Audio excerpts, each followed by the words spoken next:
Hi, I'm Dennis Kruger reporting for Bass City Beat. Michigan is going through changes in demographics and economic trends. I talked with Kurt Metezger of Data Driven Detroit to see what this means for Macomb County. It's always been about information, that we need to start sharing information. Too many public officials hold on to the information and don't share. Too many organizations do the same thing.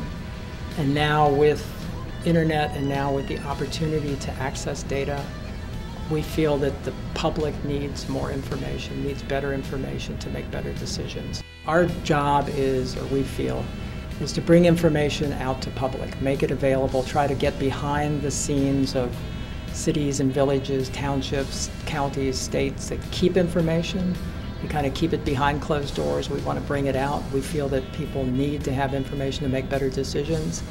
And our idea is that the politicians shouldn't be the only ones with the numbers.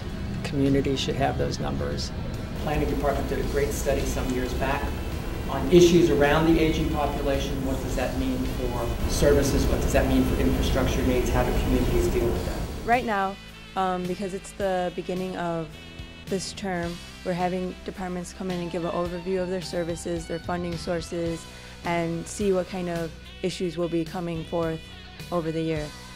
The federal and state government are looking at budget cuts, so those are going to impact our communities directly. What we do is we utilize a lot of different information. So there's information that's already collected. The federal government collects information on communities. Certainly through the census, you get information that county health departments and city departments collect. You get information from a lot of other kinds of departments, and then so we try to bring all that information together at a community level and actually go down as far to the neighborhood level if possible. And then we talk to groups in the community. We try to understand what are the issues in the community and bring that information together in kind of one piece, and then feed it back to people and say, this is what we see, what do you think? Does this reflect what your issues are? Does this address those issues? We've reached about as low as we can go, and so things have got to start to turn around, but it's going to be a slow, we're going to probably take at least as long or longer to get back than it took to get as much as, as we've suffered over the last 5 or so years. It's going to take 5 or more years to even get back to where we were. And some people are saying housing values aren't going to get back to where they were for 10, 15, 20 years. Southeast Michigan is we're starting to see employment growth. So we're starting to see some more jobs. I think that there's a lot of opportunity inherent in even what seem like challenges. For example, every statistic that he showed us and every trend, there's an inherent opportunity. So the growing diversity in our younger residents, that's an opportunity, but it's also a challenge for leadership who may not have a similar cultural background to really embrace that and figure out how to engage that population. When we look at economies around the country and you listen to the people talking, it's regional economies. You don't have city versus suburbs. Individual communities can't operate independently.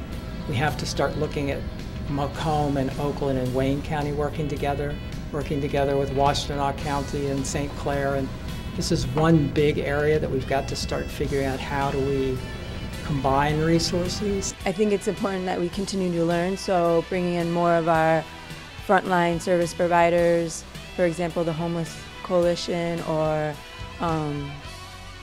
the food pantries, bring them in, start to hear what's going on and what needs they have and their plans for the future, and then start to dig into what kind of policies we can implement here at the board to support their efforts. I think it's important that the next generation become involved. So I think that I'm a bridge between those generations, the people who've led the county for the last 30 years and the people who will become the leaders in the future. We're always looking to see how to use the internet to make our information more known. So I invite people to the website. There's actually a button on our homepage called Ask Kurt. It's my picture. It wasn't my idea, but my staff's wanted my picture. You click on my picture and you can send us questions, you can send us comments, you can ask us anything you want, and we promise we'll answer them. Using this information about the county and Michigan in general, it'll be easier for county commissioners to make it through these transitional times of moving forward. For Bass City Beat, I'm Dennis Kruger.